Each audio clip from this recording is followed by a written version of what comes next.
Hey, how's it going? I hope you're doing good. Welcome back to another video. For those that don't know me, I'm Ro, a freelance software developer currently based in Vancouver, and it's just been over a year since I first started YouTube, so I thought I'd do a bit of a reflective video of all the things that I've learned and how much I've got out of it with even less than 1,000 subscribers. So if you're thinking about starting YouTube or creative projects or something, maybe this one's for you. Let's get into it.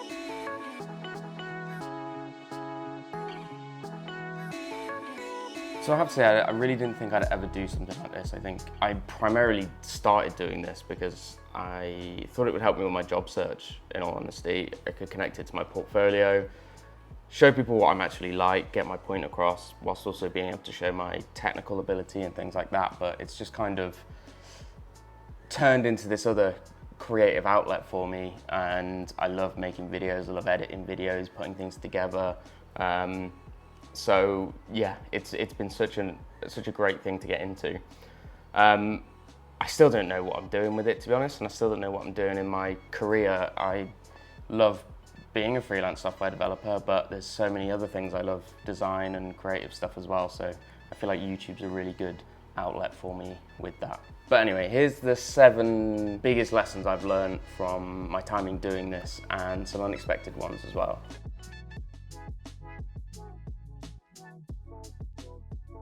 So the first one is, it gave me confidence I didn't know I had, and it's helped me to be able to articulate things better, talking to camera. It's also helped me just be more confident in day-to-day things. I still find it awkward doing it out in public, and I feel a bit embarrassed when people see my videos that I know, but nothing ever bad comes from it. And I think it's just really helped me see another side to myself and be able to do things like this, so it's great. I'm still a pretty anxious person, and I still kind of have, I worry about things and videos that I put out, but even negative comments that you may get, or views, likes, whatever, doesn't matter how many they are, but it reaffirms that you're putting something out there that people are resonating with. And I think the community that I've built around this as well has just been such a good booster for my confidence, which is awesome. But yeah, every time I publish on a video and it gets a few views, it's always nice to see. And I'm not doing it for the views, but I think it's just that you can see that people resonate with how you think. And I think with social media and things these days, it can be quite lonely because you're either in an echo chamber or you maybe not quite reaching people. So putting a video out there and having 100 random people see it and like it or comment on it really gives you that good bit of feedback and helps you build confidence. And at the end of the day, the camera doesn't lie. I think you either develop the confidence or you quit and you don't do it. And it's helped me in my client calls, interviews, communications with clients, meetings, all of it really. So 100% the biggest lesson and one of the best. Okay, so number 2 is, people aren't thinking about you as much as you think they are. And that isn't a bad thing, and that isn't a thing not to worry about, because it's kind of, I think, natural for us to worry about what people think of us, or if things might be a bit embarrassing or awkward. But at the end of the day, people really aren't thinking about you that much. And I always used to worry about what people thought about me, and if they remembered that one weird thing I'd said in school, or embarrassing moment or something. But the reality is no one really cares too much. I think when we worry about stuff like that, it's only natural, but that then becomes the biggest blocker, and then we're the only ones that are blocking ourselves from that. But yeah, this was actually liberating once I got my head past this and through this, that you don't need to worry about what other people are doing. If you feel that this is something you want to do and you're happy with it, put it out there and concentrate on the feedback you get from people who actually are watching your videos. And if people are obsessing over something that you've done, negatively, or content or things that you're putting out negatively, it honestly says a lot more about them than it does you. So 100%, don't worry about what people think. Don't worry too much about who's watching or why. Just start for you and do it for the right reasons. All right, so this one is kind of a funny one, but it isn't as well. But the cringe feeling that you always get, like I have right now when I'm filming myself and my wife is laughing at me in the background, it's not a stop sign. It's a green light to keep doing what you're doing. Everything that I've ever posted that I was really nervous about has always actually done quite well, and people connect with it. And I think ones where I've been vulnerable or honest about what I'm on about, done really well, because as humans, we want to connect with other humans, and when people are genuine and honest, I think that really resonates with people and you get that back. And those videos where I've done things like that have often done really well, and the community I've built around them are great. But the stuff that makes you cringe is most of the time the most honest or fun or most human part that you're creating. And we want to connect with humans, as I said. We don't want to connect with AI robots and AI slop. We like human-made things. And I think that's super important in this day and age of AI. Every time you worry about posting something or thinking, oh, it's a bit awkward or a bit cringe or whatever, get someone to take a look at it that you can trust, and they will tell you if it is or not. But at the end of the day, don't let that be a blocker. Take that feeling and run with it and see what happens, because I think you'll be surprised.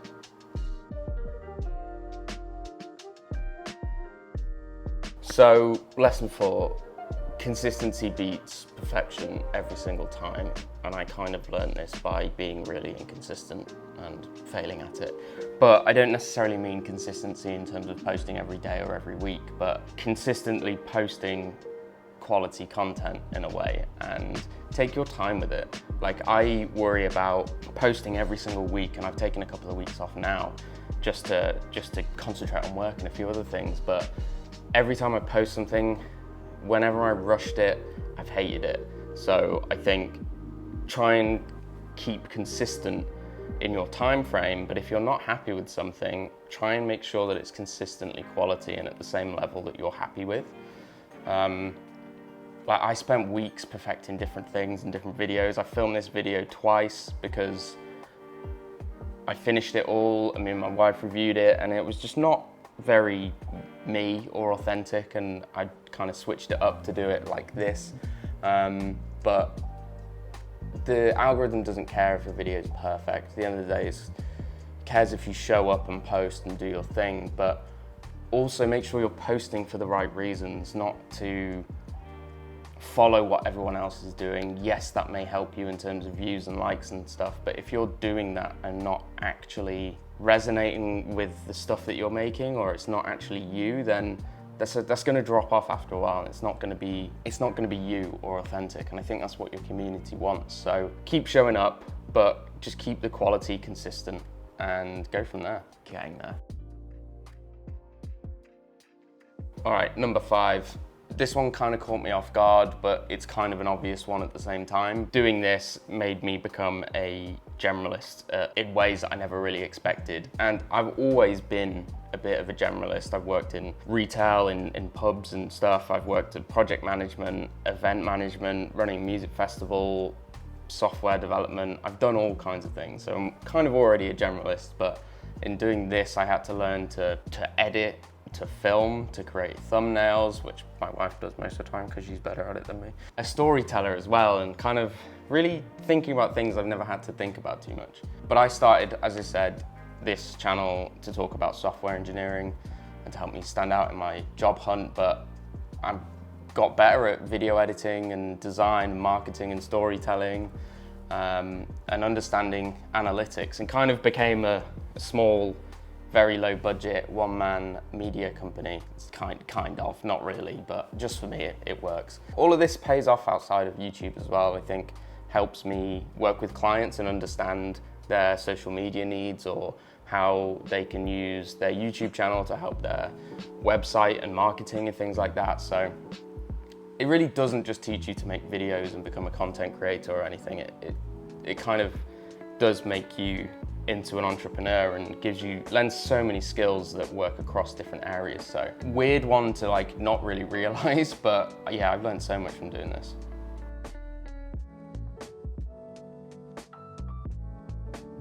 So this one's a big one, and before doing YouTube and putting stuff out there, I kind of always had that imposter syndrome. It's such a weird word, that, but I worried about like, who am I to have an opinion on this? But once I started posting and talking about technical things, it helped me learn concepts better.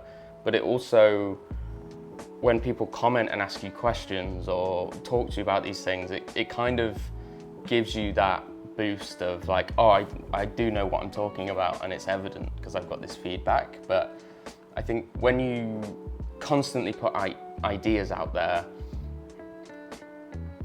people respond positively or negatively, but it gives you that feedback again and really helps. And then you start realizing that your perspective has value and it's worth putting it out there. So again, it's that thing of just starting and doing it, but I'm not a super confident person, and I've had to build and work on this. I'm still awkward and anxious, and get my wife to speak to waiters when something's wrong because I don't like inconveniencing people. I went from, no, I'm not gonna say anything about this, I'm not gonna put my hand up or jump in the conversation, to, oh yeah, no, I actually do know what I'm talking about and could offer some value to this.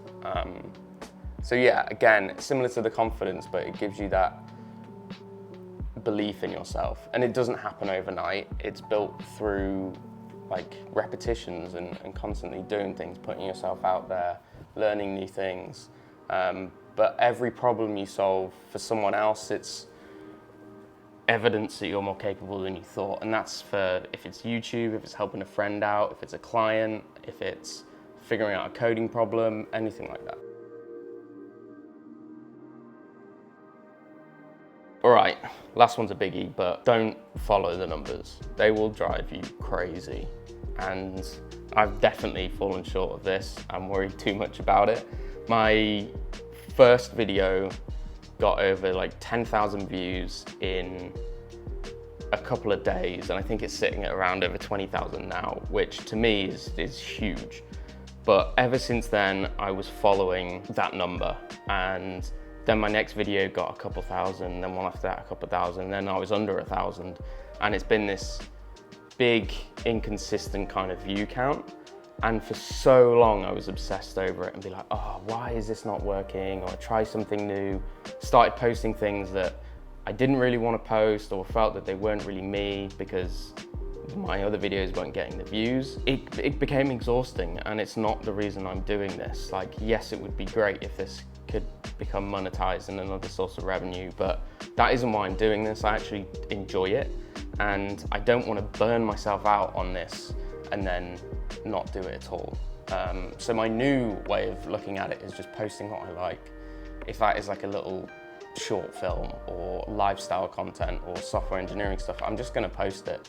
And if people turn up and watch it, that's great. If not, then I'll continue posting. But I think the overall thing to take away from it is that the numbers are feedback and not grades. Like, no one's grading you on this. Yes, 1,000 views looks better than 500, or 10,000 looks better than 1,000, but if you create a community around your videos and it's providing value or a positive space or just something entertaining to watch, like, that's the main thing.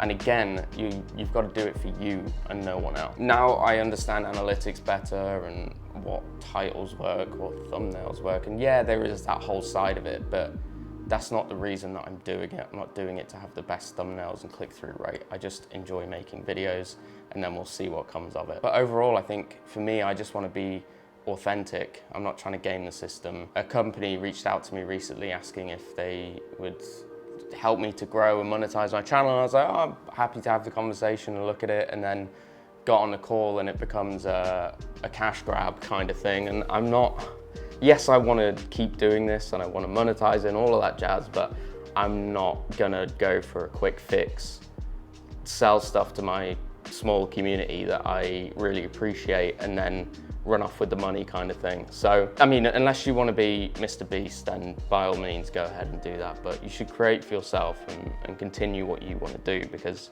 over time, you'll build a long-lasting community rather than a short-lived one. But yeah, don't follow the numbers because it will drive you crazy. So there you have it. There's my lessons from someone who's still figuring it out after a year on YouTube. But if you're thinking of starting something, YouTube channel, creative project, or whatever, end of the day, the only thing to do is just start. Trust your gut and go with it. Your first video might be terrible, you might feel awkward, you might not get any views, but you're one step ahead of someone who's still dreaming about it. If you think about every successful creator, entrepreneur, or anyone, the only difference between you and them is that they've started, and you won't know where you're going to end up if you don't start. But what's one thing you've been putting off, or you're worried about, or how it'll look? Drop me a comment and let's talk about it. Might be able to help out in some way or lend some assistance, so let me know. Maybe we can figure it out together. But if this helped at all, please drop me a like and subscribe. I will be posting more content like this, lifestyle stuff, software engineering, and whatever else I'm learning along the way. Post weekly most of the time and try and keep it as honest as possible. So yeah, if you like it, subscribe. Thanks for watching, and I will catch you on the next one.